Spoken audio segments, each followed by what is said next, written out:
For me, right now, MotoGP is a disaster. I want to get back on track to use it a little bit more. It's been too long that I don't have a great experience with these helmets. Valentino Rossi? Cunning. Casey Stoner?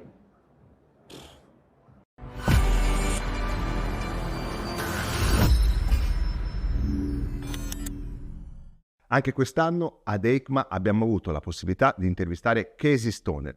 Per sfruttare al massimo i 20 minuti che avevamo a disposizione, abbiamo deciso di non fare nessuna introduzione con il pilota. L'introduzione è questa, e poi subito dritti con le domande. Casey è stato, come al solito, molto interessante e molto disponibile. A voi l'intervista. Ciao! Ciao Casey, prima di tutto come stai riguardo alla tua sindrome della fatica cronica? Chronic fatigue has been a very interesting battle. For sure, the last 2 years has been a big improvement. Every time we are getting better month by month, but it's a very slow improvement. Before this, the first 3 years was a complete disaster for me. I wasn't able to do anything. I wasn't able to leave the house for 6 months straight. I was struggling to go from the bed to the lounge. And we've been trying to improve from this point, and there's nothing we have found to really fix the problem, unfortunately. But with continuing to be healthy and continuing to work, we have made small improvements, and month by month I'm able to do a little bit more than before. But it's been for sure a big challenge, mentally, physically, and I'm now starting to enjoy life a little bit more. And have more energy to do some things. Sei pronto per la gara di oggi? Not completely, because I only spent a few hours really on the flat track bike. We did a couple of days, but I needed to space the days out because my energy levels are not perfect. I had a lot of problems with the arms, with the arm pump, and even after a few days, I still have a big problem with this part. So we're doing what we can to be here. Is a nice charity event. I think is great what we're able to do. But I have been struggling quite a lot to regain the energy after each time I'm running with the bike. E gli appassionati ti amano ancora qui in Italia o no? I've found a huge amount of fans in Italy which still have an incredible amount of passion for bikes as always, but considering I didn't race for more than 10 years, doesn't matter where I go, we get recognized. I always have such a great feeling with the fans in Italy. The appreciation that I have for them is really something else. I don't really experience this anywhere else in the world that I do in Italy. And it's always a very nice feeling to be remembered. It's something that I didn't expect, and we have a huge fan base here in Italy, which is just incredible for me, considering I'm not racing anymore. Che differenza c'era tra la Ducati 2010 e la Honda 2011? The difference for me was with Ducati from 2007 to 2010, we developed a lot, but at the same time we had such a small budget. Whatever we started the season, we finished the season, and that's it. We had to adapt a lot with the bike that we had, and this made things very complicated. So 2010 Ducati, we struggled a lot. There was a new fork from Öhlins, which made a big improvement on the small bumps. And unfortunately, because it was a different size front fork tube, this made it a lot stiffer for us. Much better on the smaller bumps, but then through the middle of the corner, our chassis then became too stiff in the front with this fork. So we struggled a lot that year trying to find a balance. At the end of the season, we had to have a very strange setup with the 2010 bike. It was working very well, but it was a particular setup just to make the front flex more and to help the new fork work. And then when I got on the Honda, everything felt very normal, very regular. The engine was very smooth. I had a connection in the hand, and I felt that I can adapt this bike to my riding style much easier than I could the Ducati. So the Ducati, I struggled quite a lot to manage in some ways. And with the Honda, I felt like we were in more control. The only difference, I think, the Ducati was always a little bit more stable in the braking point. But I think everywhere else, the Honda, we found more comfort in every area, with the turning, with the control of the throttle, with the grip exiting the corners. I felt more comfortable. So the Ducati for sure can be as fast as what we did on the Honda, but it was more complicated to arrive in that place. And so yeah, it was a huge difference to ride one bike to the other. Pensi che il supporto di uno psicologo sia importante per un pilota di MotoGP oggi, today? I think it depends. I was probably one of the only riders in the paddock when I was racing that I didn't have a team of people around me. I had only myself and my wife, and that was it. You know, we had friends in the paddock, I had my team, which I worked with, but all the other riders had a group of people to do everything, I don't know, to maybe help with their emotions, all these things. So as much as this can help in some ways, I think it's also better that you learn how to manage your emotions, you manage your mental situation. I think if you have somebody telling you or teaching you how to do these things, it's sometimes a disadvantage, because by learning and going through the process, you understand how and why. And I think it helped me a lot in my mental game compared with the other riders to figure out how to overcome some obstacles, whether mentally, physically, all these things together. I think a few too many people are relying on psychiatrists, etc., mental coaches. I don't think all the mental coaches have the best ideas or plans. So unless you have a particularly good one which does understand and does know how to put you in the right frame of mind, I don't necessarily think it's a good idea. I think it's become a trend more than a necessity. I think people need to look a little bit more at themselves and understand what they need to do, more than just listening to somebody else on how to do it. Because if you get 5 different rider coaches, they do it in 5 different ways, not always suiting each rider. Ok. Sei d'accordo con l'introduzione di uno stipendio minimo per i piloti del moto mondiale, tipo 50.000 euro per la Moto 3, 100.000 euro per la Moto 2 e 200.000 euro per la MotoGP? I disagree with this. This is something I feel passionately about, because, for instance, if I had to have a minimum wage, I never arrive in MotoGP. I didn't have the money to bring sponsors. I didn't have anything like this to have the opportunity to race in, you know, what is now Moto 2, Moto 3. I was traveling around with a motorhome, but most people don't understand that I lived in a small trailer when I was in the paddock. No windows, just the door, that was it. So if it was raining and hot, I had to have the door closed because of the rain, but was incredibly hot in there in the evenings. And then when it was really hot and not raining, you have to have the doors open a little, but then you have the mosquito and the bugs and everything coming inside. So people don't understand that I did everything on such a small budget because we had no money. We couldn't afford to do it any other way. This was our home for many years in the paddock, and if I had to bring more money, and if I had to pay like the hotels or the paddock hotel now, there's no way I can arrive in MotoGP. So I don't know if now we are making a situation that will not allow some riders, maybe with the talent, without the budget, to arrive in this place. Because for sure, the current situation, there is no way that I can arrive in the championship.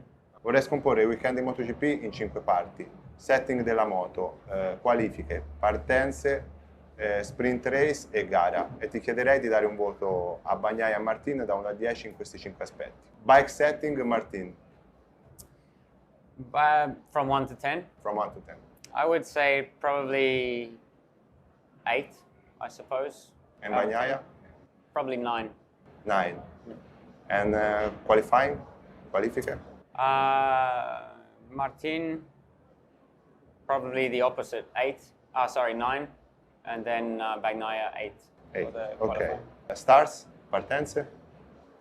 I didn't watch enough starts to understand the comparison. I mean, I think Martin normally is better to arrive off the line, but I couldn't give you a number between 1 to 10. I see both of them make mistakes. I see both of them make good starts. So,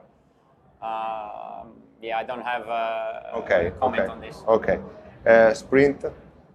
Sprint, of course, we give Martin 8 and probably Pecco maybe 5 or 6. Okay. I think this year.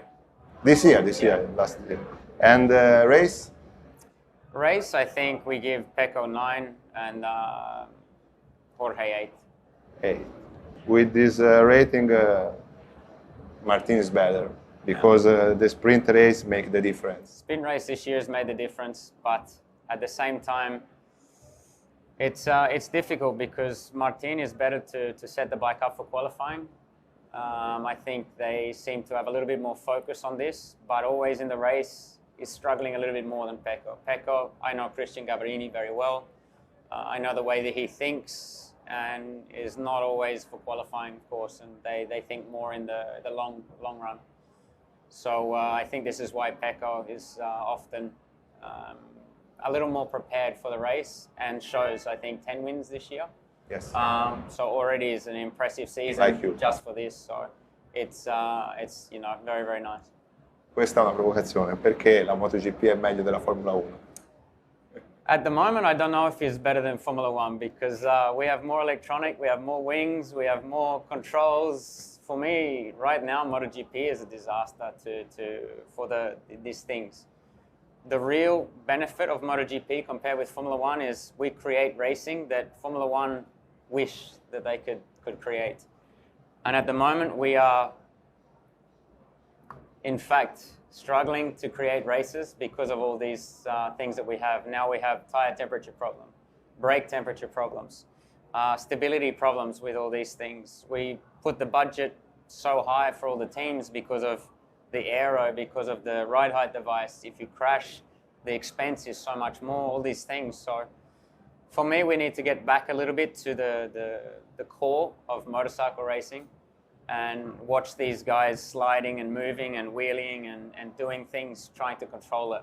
This is the beauty of MotoGP. Even when the racing maybe isn't really close, still to watch these guys is incredible.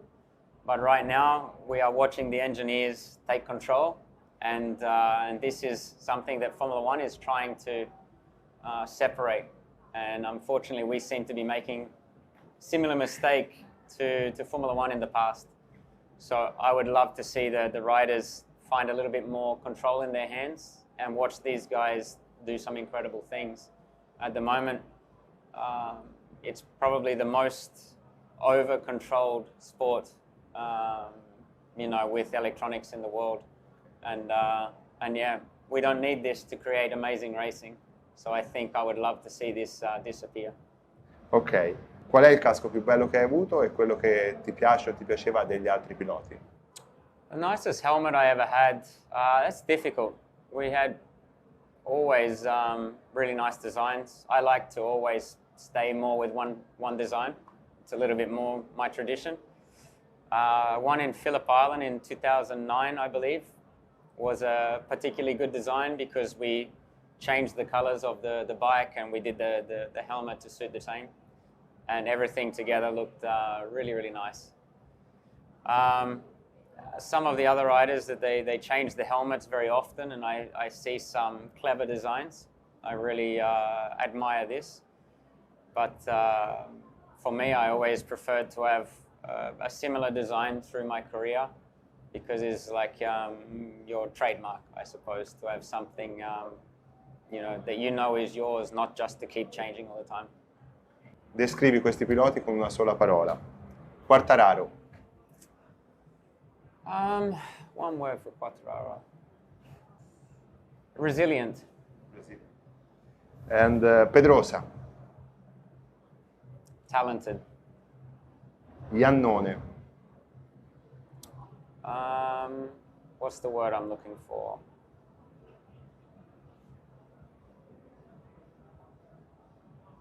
I'm trying. I have a word, but I'm struggling to think of it.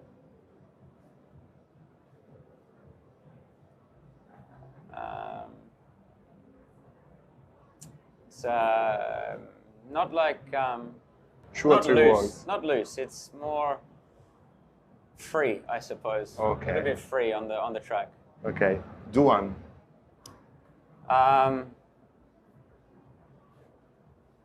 Stubborn. Miller. Miller. A little bit more like Iannone, a little bit free, I suppose. Ok. On the track. Dovizioso.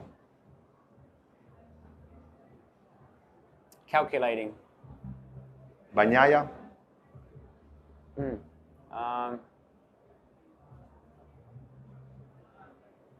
Similar to Dovi, but more thoughtful. I think he thinks of many aspects.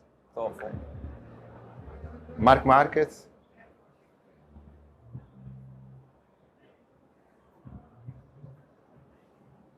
I think similar to Danny, incredibly talented. Valentino Rossi. Cunning. And the last one, Casey Stoner.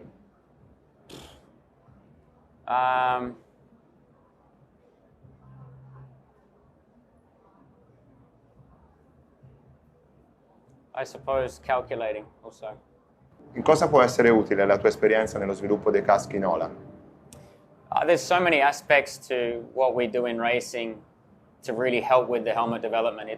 We put the helmets in situations where nobody else can put them, from the speed, from the crashes, conditions that we must ride all the time. There's so many different aspects that we are able to give our advice and our input.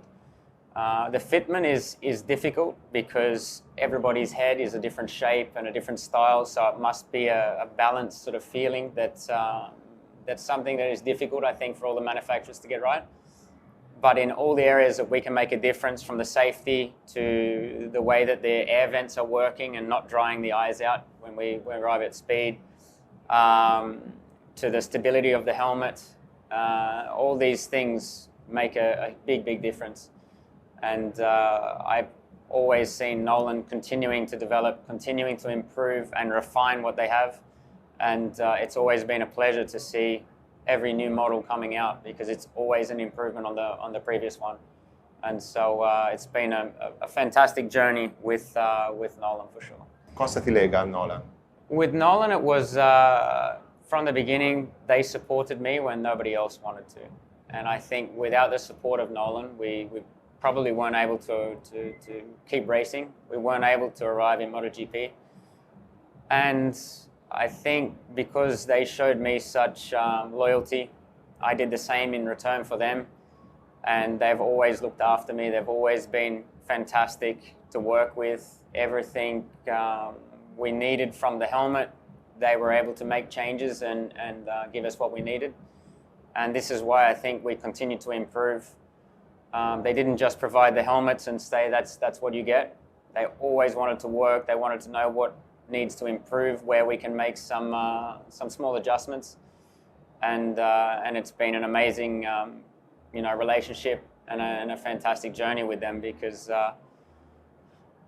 this is I'm very grateful for everything they've done for me.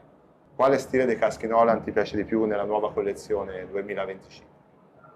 Quite honestly, there's too many to name all of the models, because I don't remember half of the exact names. But for me, the ingenuity with Nolan has always been something incredible. Everything from the visor on the inside coming down. When I'm riding around in Australia, often you are having to ride in the very bright sun, and then you go into the dark at night time, and you have to take off. And rather than to change the visor, just to have this secondary visor come down in front with the dark has been fantastic. Also communicating when I go riding with my wife, and we do these things, having the visor come up, the whole chin piece, you can speak with each other, you can adapt the helmets, is incredible. And then you go from that to everything that they've done with the racing, and will continue to be my favorite helmet, because it's what I grew with them, it's what we've developed going forward. And so the the race helmet now is at such a fantastic level of refinement, and I want to get back on track to use it a little bit more. It's been too long that I don't have you know, a great experience with these helmets. Thank you very much, Casey. Thank you. Thank you.